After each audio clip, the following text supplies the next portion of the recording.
2장 19절에서 22절 말씀 함께 보시겠습니다. 에베소서 2장 19절에서 22절 말씀입니다. 자, 먼저 읽겠습니다. 그러므로 이제부터 너희는 외인도 아니요 나그네도 아니요 오직 성도들과 동일한 시민이요 하나님의 권속이라.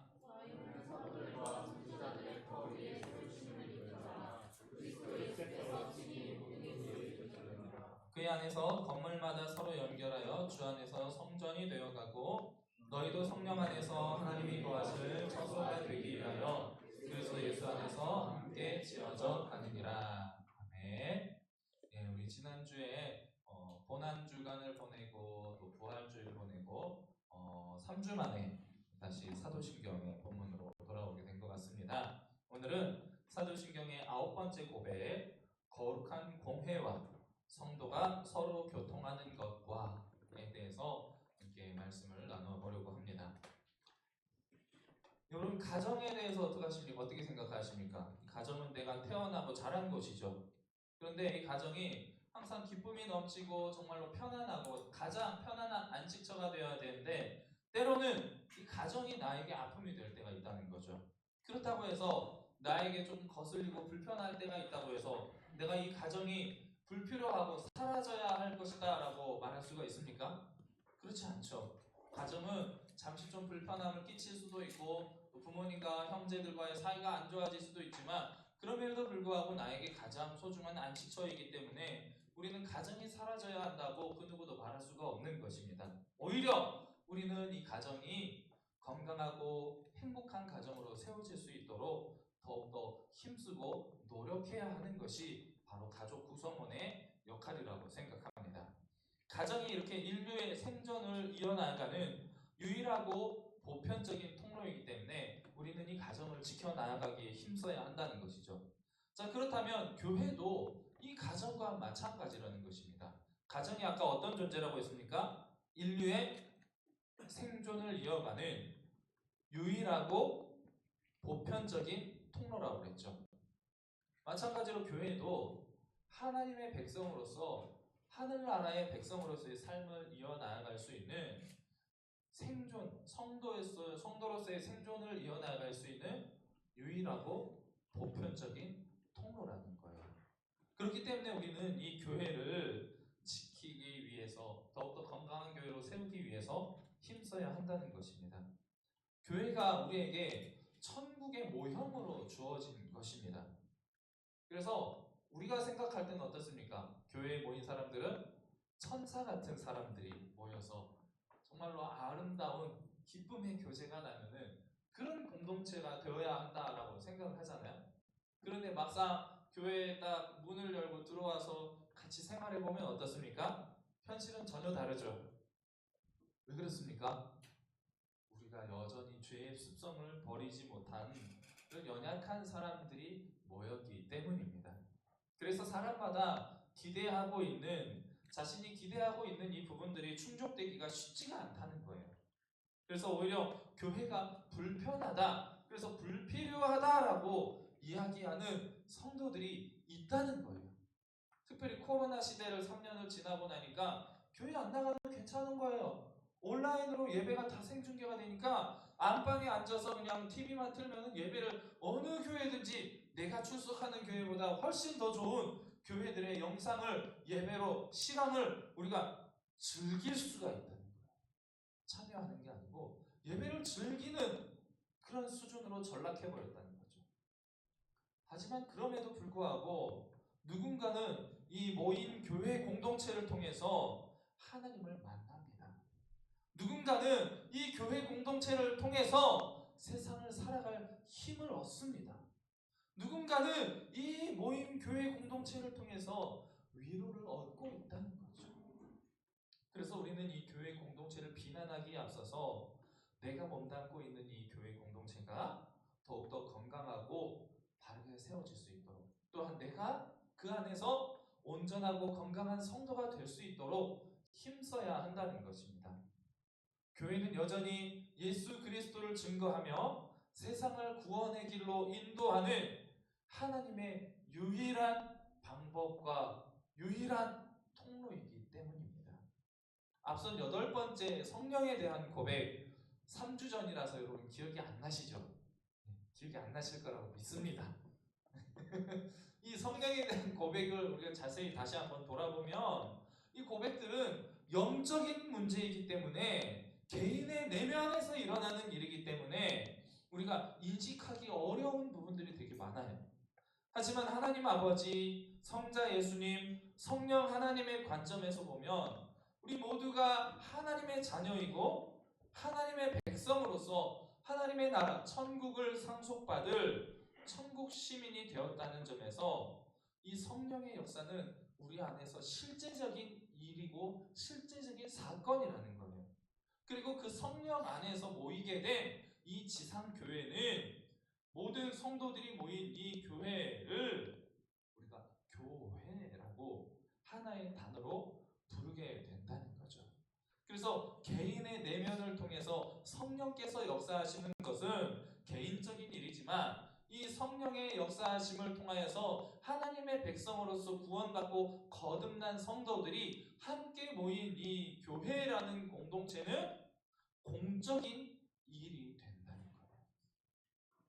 물론 사람의 내면을 볼 수 없는 우리는 현실 공동체의 교회 안에 속한 구성원이 모두가 다 거듭난 하나님의 백성이라고 보기는 어려워요. 모두가 다 교회 안에 있다고 해서 다 하나님의 백성이다라고 부를 수가 없다는 거예요. 왜 그러냐면 교회에는 나왔지만 여전히 그 안에는 예수 그리스도를 향한 믿음이 없는 사람들이 아직도 많이 있다는 거예요. 주님을 나의 구주로 고백하지 못하고 주님을 나의 구주로 영접하지 못하고 내가 하나님의 백성이라는 사실을 인정하지 못하는 사람들이 아직도 교회 안에 많이 있다는 거예요. 그리고 하나님 앞에서 내가 죄인이라는 사실을 여전히 인정하지 않은 채 그냥 교회 가면은 좋은 말씀 많이 들으니까 좋은 사람들 많이 만나니까 이런 잠시 잠깐의 내 마음의 위안을 얻고 친교를 교제를 나누기 위해서 교회를 나오고 있는 사람들이 많이 있다는 거예요. 그래서 우리 눈에 보이는 이 현실 공동체 안에는 거룩한 하나님의 모임이다라고 온전히 우리가 부를 수는 없다라는 겁니다. 보이는 교회 공동체에 몸담고 있는 사람들이 반드시 보이지 않는 영적인 공동체 교회에 속했다라고 말을 할 수 없기 때문에 어거스틴이라는 고대 신학자는 현실, 우리 눈앞에 놓여있는 이 현실 교회를 향해서 혼합된 몸이다라고 이야기를 했어요. 혼합된 몸이다. 그리스도로 인해서 거듭난 정말로 하나님의 백성들, 온전한 교회의 성도들과 그렇지 못한 여전히 세상에 몸담고 있으면서 교회에 발만 담그고 있는 이 성도가 되지 못한 사람들의 섞여 있는 몸이다라는 거죠.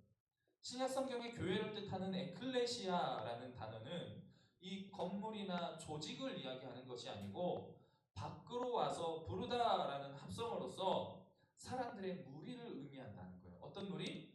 예수 그리스도를 통해서 부름받은 무리들의 모임이다라는 거죠. 성경에서 교회를 뜻하는 히브리어 카할이라는 단어가 있습니다.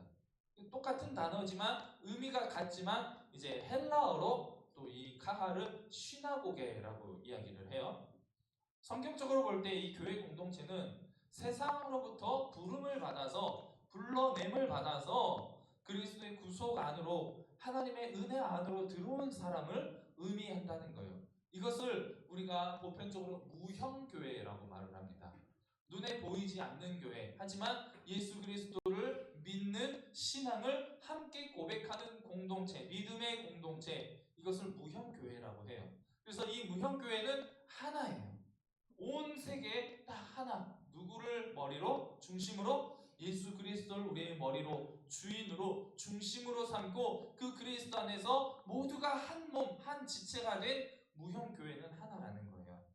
그런데 자, 교회는 하나님이 세상에서 택하시고 어두움 가운데서 빛으로 부르신 하나님의 백성이라고 말씀을 하고 있어요. 베드로전서 2장 9절 말씀입니다.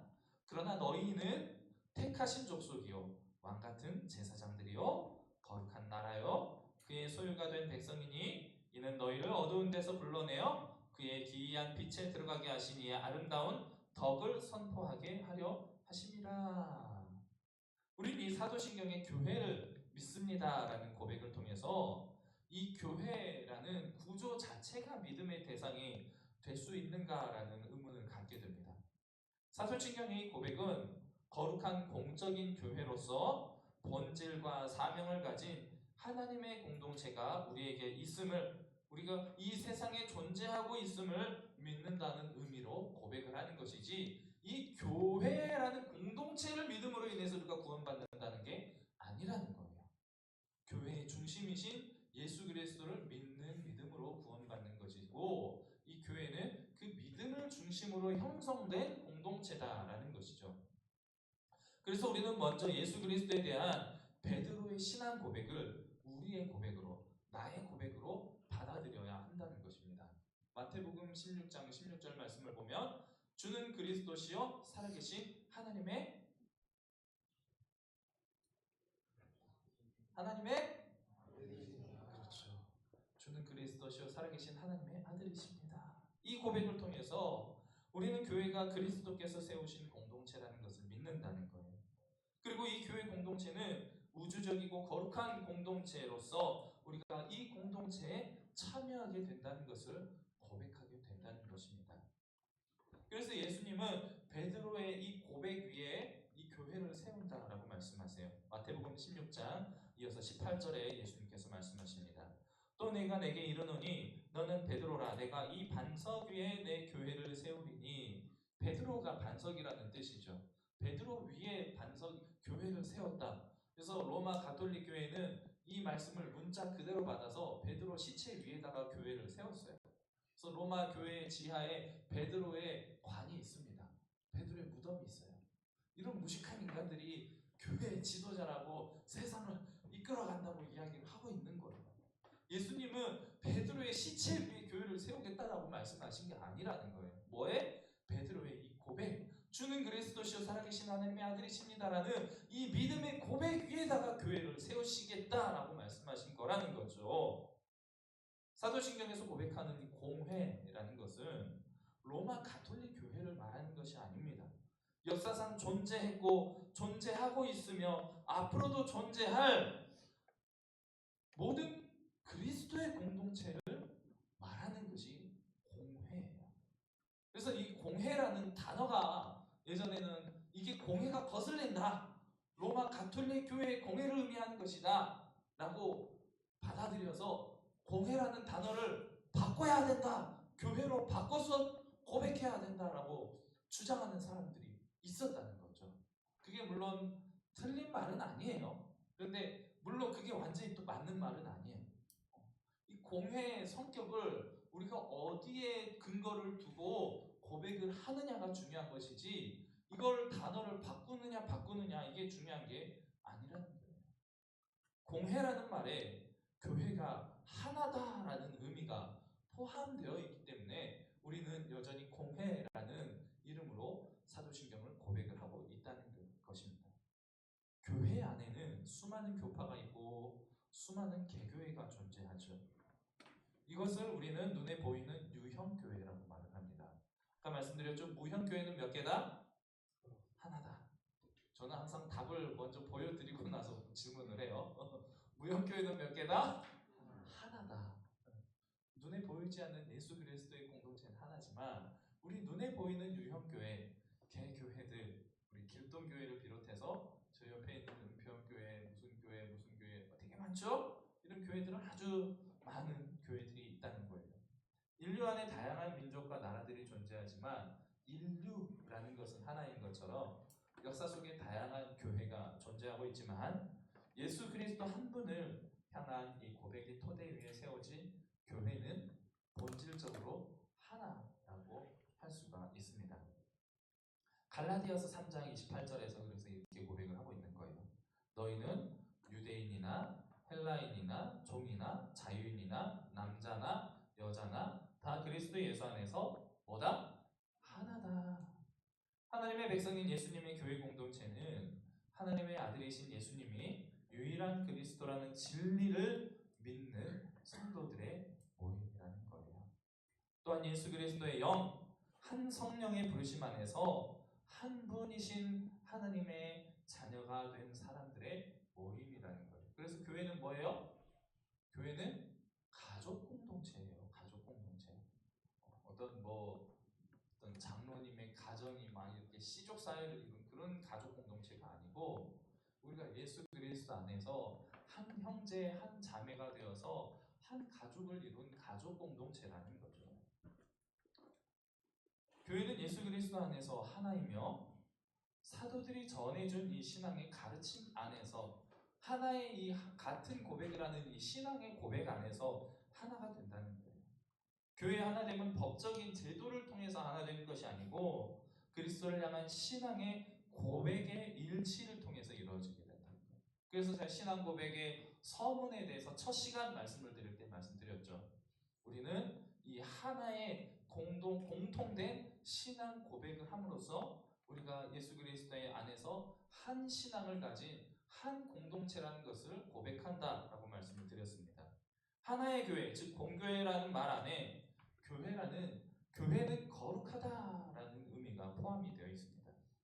하나님은 이스라엘 백성들을 향해서 계속해서 요구하시는 것이 있습니다. 한 가지예요. 뭡니까? 내가 거룩하니 너희도 거룩하라. 내가 거룩하니 너희도 거룩하라. 계속해서 이것을 요구하셨어요. 예수님도 요한복음 17장 말씀에 대제사장의 기도를 통해서 거룩함을 위해서 기도하시는 모습을 보게 됩니다. 요한복음 17장 17절입니다. 그들을 진리로 거룩하게 하옵소서. 아버지의 말씀은 뭐다? 진리입니다. 교회의 거룩은 개인의 힘으로 이루어진 도덕적인 그리고 윤리적인 거룩함이라기보다는 예수 그리스도의 사역을 통해서 받게 된 은혜의 거룩함이라는 거예요. 어떤 거룩함이라고요? 은혜의 거룩함. 이 거룩함은 내가 이루어가는 것이 아니라는 거예요. 하나님을 통해서 부여받게 된 거룩함이라는 거죠. 고린도전서 1장 12절 말씀입니다. 고린도에 있는 하나님의 교회 곧 그리스도 예수 안에서 거룩하여지고 성도라 어떻게 받은? 부르심을 받은 자들. 내가 스스로 성도라 칭하는 게 아니고 스스로 성도라고 나를 내세우는 게 아니고 어떻게 됐다고요? 예수 그리스도의 은혜 안에서 거룩한 성도라고 부름을 받은 자들의 모임이라는 거예요. 교회가 이렇게 거룩하다는 것은 교회 안에 모여있는 성도들의 영적인 도덕적인 수준이 높아서가 거룩해서가 아니라는 거죠. 여러분 제가 설교할 때 그래서 유난히 성경 본문을 인용을 되게 많이 하죠. 다른 목사님들을 위해서 제가 성경 본문을 되게 많이 이용을 합니다. 그 이유가 뭐냐면요. 제가 거룩하지 못하기 때문에 그래요. 거룩하지 못한 제가 완전히 성숙되지 못한 제가 저의 말을 많이 만들어서 여러분에게 전한들 무슨 선한 덕이 있겠습니까? 그래서 저는 제 말보다는 하나님께서 직접 말씀하신 성경의 본문을 통해서 여러분들이 하나님을 만나기를 바라는 거예요. 그래서 성경의 본문을 더 많이 인용을 하려고 애를 많이 씁니다. 그래서 최대한 제 말을 많이 줄이고 성경의 본문을 통해서 여러분이 하나님을 만나기를 소망합니다. 아멘이십니까? 네. 제가 이렇게 말씀을 드리는 이유는 앞으로 성경 본문을 읽을 때 같이 읽어주시면 좋겠다라는 거예요.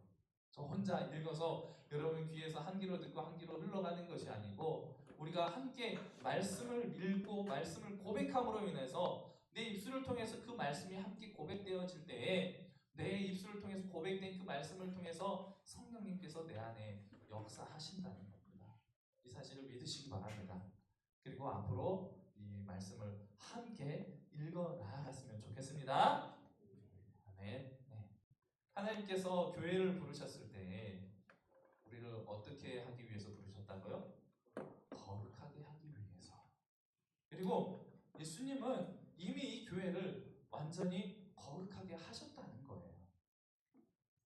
하지만 거룩함과 흠 없음, 완전한 의로운 상태. 우리는 이것을 통해서 영화의 단계라고 말을 해요. 이 영화의 단계에 이를 수 있는 사람은 우리가 살고 있는 이 세상에서는 아무도 이 영화의 단계를 이룰 수가 없어요. 우리는 성화의 단계를 밟아 나아가는 과정을 우리의 삶을 통해서 하루하루 살아가고 있지만 영화의 단계에 이를 수 있는 사람은 아무도 없다는 거예요. 어디에서? 이 세상에서는.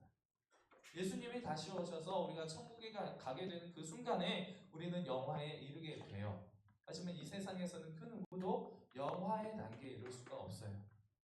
그래서 많은 사람들이 교회 안에 있는 사람들에게 윤리적인 도덕적인 거룩함을 찾지 못함으로 인해서 내 옆에 있는 지체들 때문에 실망하고 교회를 떠나는 경우가 많다는 거예요. 나랑 같이 마음이 맞는 사람이 없어. 또래가 없어. 친구가 없어. 취미가 같이 나눌 사람이 없어. 이것보다 더 중요한 거. 쟤는 교회 오래 다녔다면서 왜 저럴까? 어려서부터 모태신앙이라는데 맨날 술만 먹고 다닐까? 뒤에 가서 맨날 담배 피고 누구 만나면 욕이나 하고 싸울 줄이나 알고 뒤에서 험담이나 날 줄 알고 이런 모습들로 인해서 우리가 상처받고 떠나는 자들이 많다는 거예요. 근데 여러분 그런 사람들 볼 때 불쌍히 여기세요. 아직 신앙에 성숙하지 못했구나. 예수님께서 말씀하셨어요. 먼저 된 자가 나중 되고 나중 된 자가 먼저 되리라. 신앙의 연차가 중요한 것이 아니고요. 예수님을 믿는 그 고백의 마음이 내 마음에 있는 거 없는 거가 중요하다는 거예요. 그래서 여러분 우리가 그런 연약한 지체들을 볼 때 실망하면서 교회를 떠나지 마세요. 여러분 학교도 보면 학교 우리가 고등학교까지 우리나라는 의무교육이잖아요. 그렇죠? 의무교육 고등학교까지 가는 동안 이 의무교육을 대부분은 잘 마쳐요. 끝까지 잘 마치는데 거기서 힘들어서 중도에 포기하고 학교를 떠나는 친구들이 많이 있죠. 물론 그렇다고 해서 그 친구들이 나쁘다는 게 아니에요. 물론 학교를 떠나서 더 자신의 역량을 발휘하고 또 더 성공하는 인생을 살아가는 사람들도 많이 있어요. 근데 그 친구들이 학교에서 떠나는 이유가 보통 똑같죠. 교회에서 떠나는 거나 학교에서 떠나는 거나. 왜 그렇습니까? 교회 안에 있는 지체들의 신앙의 성숙도가 모두가 같지가 못하기 때문에 그렇다는 거예요. 우리가 영적으로, 도덕적으로, 윤리적으로 모두가 성숙하지 못한 자들이 모였기 때문이라는 거예요. 여러분 제가 여러분하고 같이 교제하고 즐겁게 지내고 이런 거 너무 좋아요. 제가 같이 놀고 막 볼링도 치고 당구도 잘 못 치지만 같이 당구도 치고 싶고 마라톤도 같이 하고 싶고 클라이밍도 같이 하고 싶고 뭐 수영도 같이 하고 뭐 하고 싶은 게 너무 많아요. 최대한 같이 하고 싶어요. 근데 저번에 제가 이제 성경 공부하면서 말씀을 드렸는데 목사가 너무 허물없이 지내면 나중에 제가 하는 말이 목사의 말로 안 들리게 되는 거예요. 그래서 목사의 말로 안 들리고 그냥 친한 형의 말 정도, 동네 삼촌의 말 정도로 이렇게 들리고 말씀의 권위가 떨어져 버리게 된다는 거죠. 그래서 어떤 목사님이 그러셨어요. 아주 유명한 목사님 하신 말씀인데 목회자의 인생은 촛불과 같아야 된다.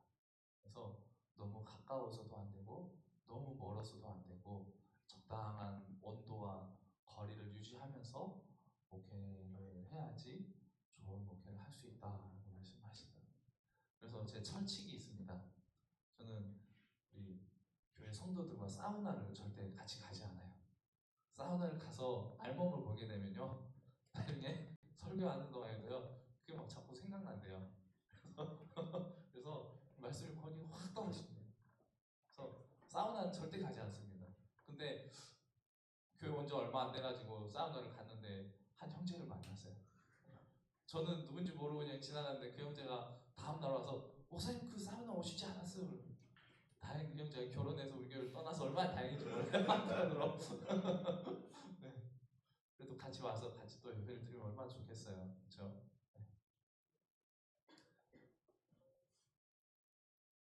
이 교회를 우리가 비난하기에 앞서서 우리는 이 교회의 성질을 잘 이해하고 내가 몸담고 있는 교회가 어떤 공동체인지 그리고 이 교회라는 공동체 안에서 나는 어떤 존재인지를 우리가 잘 정립을 해야 된다는 거예요. 스스로가.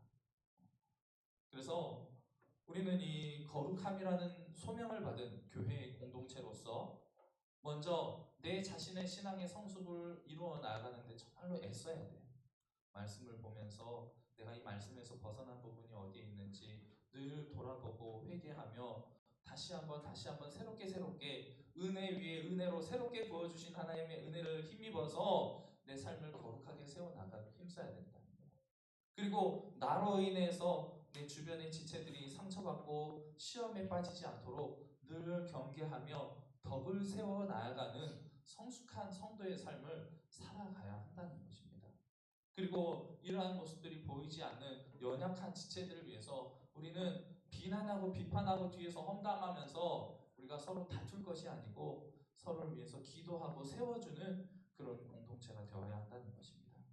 거룩이라는 이 소명을 받은 교회가 거룩함이라는 이 소명을 실천하는 방법은 가장 중요한 것은 바로 말씀을 잘 지키고 말씀을 잘 가르치고 말씀을 잘 선포하는 거예요. 그리고 말씀을 잘 배우는 거예요. 성령을 따라서 말씀에 순종하면서 우리 각 지체 모든 성도들 한 사람 한 사람이 말씀 안에서 성숙해가는 이 성화를 이루어가는 과정 속에서 서로 격려하고 독려해주는 것이 중요하다는 것입니다. 교회 거룩함은 예수 그리스도를 통해서 이미 이루어졌지만 우리에게 주어졌지만 윤리적인 거룩함이 이제 성도들이 성령의 인도하심을 따라 평생을 이루어가야 할 우리의 숙제로 남아있다라는 거예요. 교회의 거룩함은 교회 안에서 증명되는 것이 아니고요. 우리 성도들의 일상생활 속에서 증명이 되는 것입니다. 무슨 말이에요? 주일에 교회에 와서 예배드리는 그 한 시간을 통해서 내 거룩함이 증명되는 게 아니고 세상에 나아가서 살아가는 그 삶의 과정 속에서 나의 거룩함이 증명이 되어지는 것이라는 거죠. 주일에 한 시간 교회 와서는 누구든지 정말 뜨거운 모습을 예배드리는 척 할 수 있어요. 손 들고 아멘으로 화답하면서 뜨겁게 찬양하고 뜨겁게 소리 높여 기도하고 할 수 있어요. 누구든지 꾸며낸 모습으로 예배를 드릴 수가 있다는 거예요. 거짓된 거룩함의 모습을 누구든지 보일 수가 있다는 거예요. 그 모습이 거룩의 기준이 되지 않는다는 거예요. 세상에 나아가서 가정에서, 학교에서, 직장에서, 일터에서, 나의 친구들과의 교제 모임 속에서 우리의 거룩함이 드러나게 된다는 겁니다. 공교회라는 용어 안에는 또한 교회는 보편적이다라는 의미가 포함되어 있습니다. 삼위일체 하나님에 대한 하나의 고백 위에 한 분 예수 그리스도와 연합하여 한 성령님 안에서 증거되는 교회는 하나이면서 동시에 보편적이다라는 말이에요. 보편적이다라는 단어가 헬라어로 카톨리코스라는 단어예요. 그러니까 카톨릭이 보편교회라는 의미를 품고 있는 거죠. 제도적 로마 가톨릭 교회를 가리키는 말이 아니고요. 시간과 공간에 있어서 보편성을 가지고 있다라는 의미로 우리가 받아들여야 한다는 거죠. 예수 그리스도에 대한 이 신앙을 표현하는 방법, 그리고 주님을 따르는 삶의 방법, 이런 것들은 각 시대와 지역에 따라서 조금씩 차이가 있을 수 있습니다. 하지만 우리가 믿는 예수님은 1세기 초대교회 성도들이 믿었던 그 예수님, 2000년 후에 지금 우리가 믿고 있는 예수님, 동일한 예수님, 한 분 예수님이라는 거죠. 예수 그리스도를 향한 이 신앙은 시대와 지역을 뛰어넘는 보편적인 신앙이라는 것입니다. 이 보편적인 신앙에서 벗어나 있는 사람들을 향해서 우리는 이단이라고 부르는 거예요. 이단이 괜히 이단이 아니고 우리가 보편적으로 함께 믿는 예수 그리스도에 대한 동일한 고백, 이 고백에서 벗어나 있는 사람들, 이 사람들이 이단이라는 거죠. 또한 공교회라는 말 안에는 교회는 사도적이다라는 의미가 포함되어 있습니다. 교회는 초대교회 사도들의 신앙을 따르는 보편성을 가지고 있다는 거죠. 오늘날의 교회는 사도들이 전해준 신앙을 나의 신앙으로 받아들이는 거예요. 또한 사도들에게 위임되었던 대사명을 우리의 사명으로, 나의 사명으로 받아들인다는 점에서 교회는 사도적이다라고 말을 한다는 거죠. 우리가 믿는 하나의, 그리고 거룩한, 그리고 보편적인, 또한 사도적인 신앙의 핵심을 종교개혁자들은 5가지의 정신으로 정리를 해서 표현을 하고 있습니다. 이 다섯 가지의 정신을 오직 무엇 오직 무엇 해서 다섯 가지로 정리를 했어요. 자, 첫 번째는 솔라 스크립투라라고 해요. 솔라 스크립투라, 오직 성경으로, 오직 말씀으로, 우리는 오직 성경만이 구원과 행위의 유일한 법칙임을 믿습니다. 두 번째, 솔라 크리스투스, 오직 예수 그리스도로, 오직 예수로, 우리는 오직 예수 그리스도를 통해서만 구원받음을 어떻게 한다? 믿습니다. 세 번째, 솔라 그라티아, 우리는 오직 은혜로, 오직 은혜로만 구원받음을 믿습니다. 오직 은혜로, 이 안에는요 나의 행위로 구원받을 수 없음을 고백하는 거예요. 오직 하나님의 은혜로, 하나님의 거저 주신 은혜로 내가 구원받게 되었다라는 거예요. 네 번째, 솔라 피데, 오직 믿음으로, 오직 믿음으로만 우리가 의롭게 됨을 믿습니다. 오직 의인은 믿음으로 말미암아 산다라고 로마서는 말씀하고 있죠. 솔라 데오 글로리아, 다섯 번째, 솔라 데오 글로리아, 우리 오직 하나님의 영광으로, 영광을 위하여, 오직 하나님의 영광을 위한 존재, 그것이 우리의 삶의 목적이고 존재 이유다라는 거죠. 교회는 신앙에 관한 이런 본질적인 가르침을 따르고 지키는 그리스도의 공동체가 되어야 한다는 거예요. 여러분, 이런 내용들 어디 가서 들어보겠어요? 이럴 때 한번 들어보고 기억해야지. 아, 이게 우리 개혁교회가, 우리 교단이 따르는 신앙이구나 라는 것을 알고는 있어야 될 거 아니에요. 그렇죠? 또한 우리는 교회가 거룩한 성도의 교제 공동체라는 사실을 믿어야 합니다. 하나님을 보면 하나님은 삼위일체 하나님이시죠. 성부, 성자, 성령, 삼위일체 하나님 안에 신비한 연합과 그 안에 신비한 거룩한 교제가 있다라는 거죠. 성령 안에서 우리는 그리스도와 연합을 하게 됩니다. 그리스도 안에서 우리는 또한 성도들이 함께 하나가 되어서 서로 연합하게 되는 거죠. 이런 교제가 가능해지려면 우리 성도 개개인이 그리스도와의 연합의 관계 속에 있어야 한다라는 거예요. 그래서 교회는 먼저 예배를 통해서 거룩한 창조주 하나님과의 교제를 나눠야 하는 것입니다. 그래서 예배는 우리가 하나님과의 교제를 나누는 가장 유일한 교제의 방법이라는 거예요. 동시에 그 하나님을 나의 아버지로 모시며 그분의 자녀로서 거룩한 교제를 우리가 순모임이라든지 다른 여러 가지 소그룹 모임들을 통해서 우리가 성도로서의 교제를 나누게 되는 거죠. 이러한 목적의 만남을 일컬어 교제 혹은 친교를 의미하는 코이노니아라는 단어를 사용해서 우리가 부르게 됩니다. 교회 안에서 성도의 교제는 말씀과 성령 안에서 지정의를 공유합니다. 그러니까는 어떤 내 취미 생활만 공유하고 내가 뭐 개인적으로 유익한 정보들을 나누면서 교제하는 것이 아니고 뭐예요? 하나님 말씀을 향한 지식을 함께 나눈다는 거예요. 우리의 마음을 함께 나눈다는 거예요. 그리고 의지를 함께 나눈다는 거죠. 무슨 의지예요? 하나님의 영광을 위해서 살아갈 나의 삶의 다짐들, 앞으로의 나의 삶의 방향들을, 내가 의지를 발현해서 살아가야 할 나의 삶의 목적들을 함께 나눈다. 즉 나의 소명을 함께 나눈다는 거죠. 이 지정의 공유를 통해서 배움과 깨달음과 감동 그리고 결단이 함께 일어나는 상호작용이 교회 교제를 통해서 우리가 일어나게 된다는 것입니다. 그래서 성도의 교제는 예수 그리스도를 통해서 아버지의 은혜 안에서 누리는 은혜의 나눔이라는 것이고, 그리스도 안에서 거룩한 삶을 서로 격려하는 공동체라는 것입니다. 거룩한 교회 공동체로서의 성도의 교제는 거듭나지 못한 세상의 모습을 있는 그대로 나눠서는 안 된다는 거예요. 그러니까는 일주일 동안 내 살아왔던 그 삶의 모습 그대로 교회 안에서 들어와가지고 욕하고 왔던 모습 그대로 같이 와가지고 교회 안에서 많이 하고 욕하고 이렇게 하면서 내 성질 그대로 그러한 나의 거듭나지 못한 모습을 가지고 그대로 교제를 나누어서는 안 된다라는 거예요. 거룩함으로 부름받은 그 자리에서 거룩하신 하나님 앞에서 거룩함을 추구하는 삶을 사는 사람들이 거룩을 서로 어떻게 해야 된다? 격려하는 교제가 되어야 된다는 거예요. 간증하면서 막 나 이거 했어 이거 했어 이런 자랑이 아니고 서로의 연약한 부분들을 나누면서 서로를 위해서 기도하면서 격려하는 그런 교제가 되어야 된다는 거죠. 자, 우리 순장님들 잘 들으세요. 이게 순 모임의 가장 중요한 원리예요.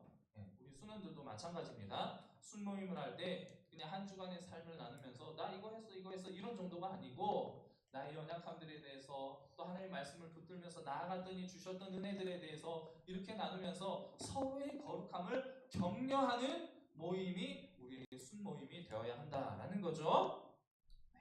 그렇기 때문에 집단, 잡담, 그리고 세상의 이슈 이런 것들이 우리의 교제 모임의 중심에 되기보다는 그래서 설교의 말씀을 나누고 우리 세례의 증인됨 그리고 성찬을 통한 식탁의 교제 이런 것들이 반드시 필요하다는 거예요.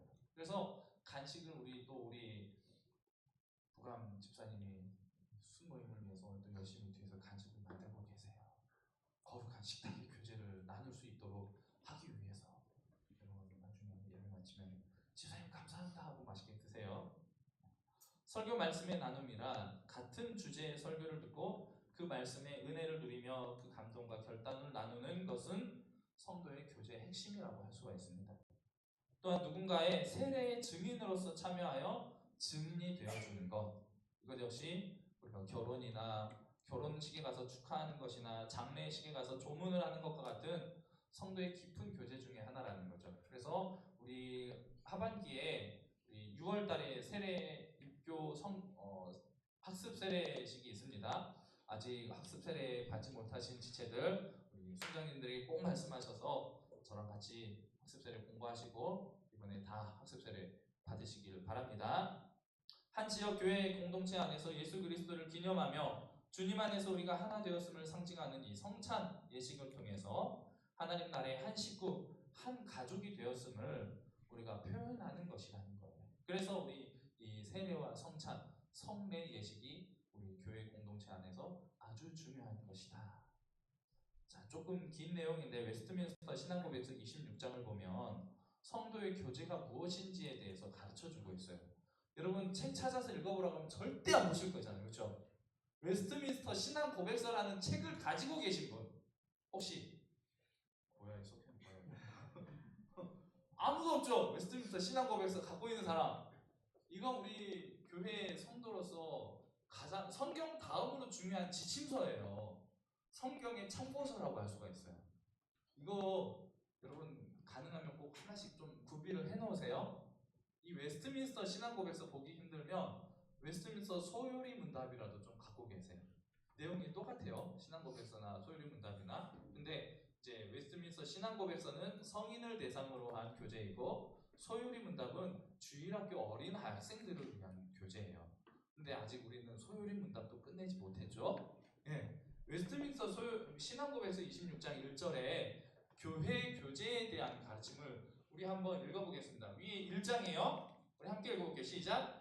그리스도의 영과 믿음으로 말미암아 그들의 머리이신 예수 그리스도와 연합되어 있는 모든 성도들은 그분의 은혜와 고난과 죽음과 부활과 영광 안에서 그분과 교제한다. 이게 예수님과의 교제예요. 1장은 2장. 자, 시작. 그리고 사랑 안에서 서로 연합되어 있어서 각자의 은사와 은혜 안에서 교제하며 공적으로 사적으로 속사람과 겉사람으로도 상호 유익에 도움이 되기 위해서 서로의 의무를 수행해야 한다.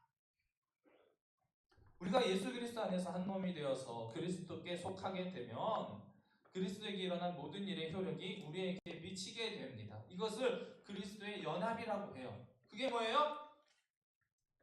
예수님의 은혜와 고난과 죽음과 부활과 영광, 예수님의 이 모든 사건들이 나에게 적용이 되는 것이 바로 그리스도와의 연합이라는 거예요. 우리는 그리스도와 맺은 이 신비한 연합 안에서 주님께서 주시는 은혜를 믿음을 통해서 동일하게 가진 공동체로 모인다는 것이죠.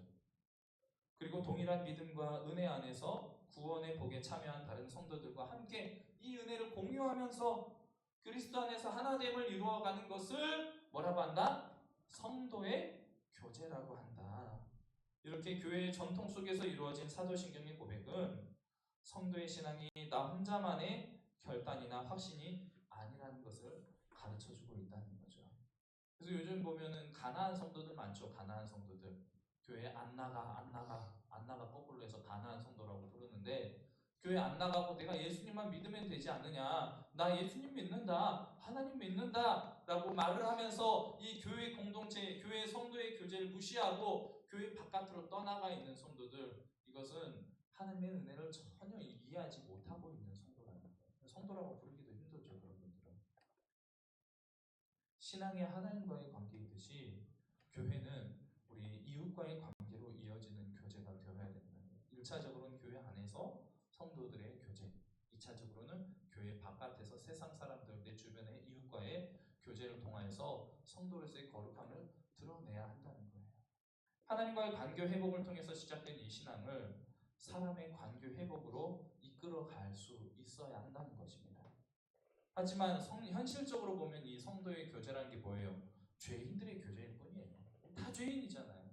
거듭났지만 여전히 죄의 속성을 가지고 있는 자들의 교제예요. 하지만 교회 공동체가 세상의 다른 죄인들의 교제와 다른 이유는 그 방향성에 있다는 거예요. 방향성.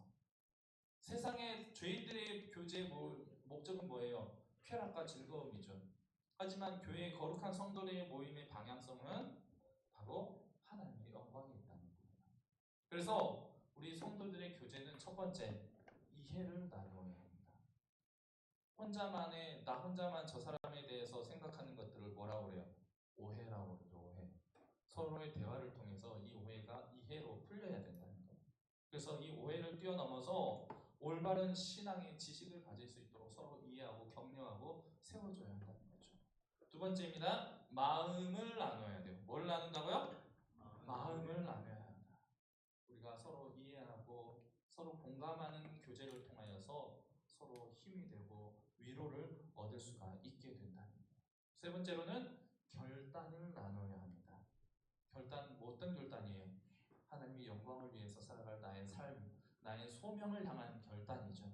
세상의 영광과 즐거움과 쾌락을 위해서, 나의 부와 명예와 즐거움을 위해서 살아갈 그러한 결단이 아니라 오늘 코인이 뭐 얼마나 올랐느냐, 주식이 얼마나 올랐느냐, 뭐 이런 데 관심을 갖고 나눌 모임이 아니고, 내가 하나님의 영광을 위해서 나의 삶의 방향을 이렇게 설정하고 나아갈 것인데 나를 지지해주면 좋겠다, 나를 위해 기도해주면 좋겠다, 이 일 가운데 내가 부족한 부분이 있다면 나에게 조언을 해주면 좋겠다, 이런 결단을 나눠야 한다는 겁니다. 마지막 네 번째, 소유를 나눠야 한다는 거예요. 이것은 바로 하나님의 은혜의 통로가 되는 길입니다. 하나님께서 내게 주신 모든 것들 내 것이 아니고 하나님의 것이라고 고백하는 거예요. 그래서 내가 주변에 있는 나의 공동체의 이웃들과 함께 내가 가진 것들을 나누는 거죠. 그래서 사도행전 초대교회를 보면은 성도들이 가진 모든 것들을 교회 안에서 함께 나눔으로 인하여서 모든 성도들이 함께 기뻐하고 세상으로부터 칭찬받고 믿는 성도의 수가 날로 더욱더 흥하였더라라고 이야기를 하고 있어요. 교회 안에서 건강한 성도의 교제가 이루어지기 위해서는 내가 스스로 원하고 있는, 추구하고 있는 그 기대를 잣대로 다른 성도들을 정죄하고 비판하고 비난하고 배척하는 그러한 악한 성향을 버려야 한다는 것입니다. 내가 개인적으로 원하는 교회 공동체, 교회는 이런 곳이 되어야 돼! 라는 개인의 생각과 의견들, 이런 것들을 추구하며 만들어가기 위해 주도할 것이 아니라는 거예요. 부족함 가운데 존재하는 교회 공동체를 있는 그대로 받아들이고 서로 사랑하며 섬기는 것이 중요하다라는 거죠. 여러분이 말씀을 마치면서 한번 서로 인사 한번 해볼까요?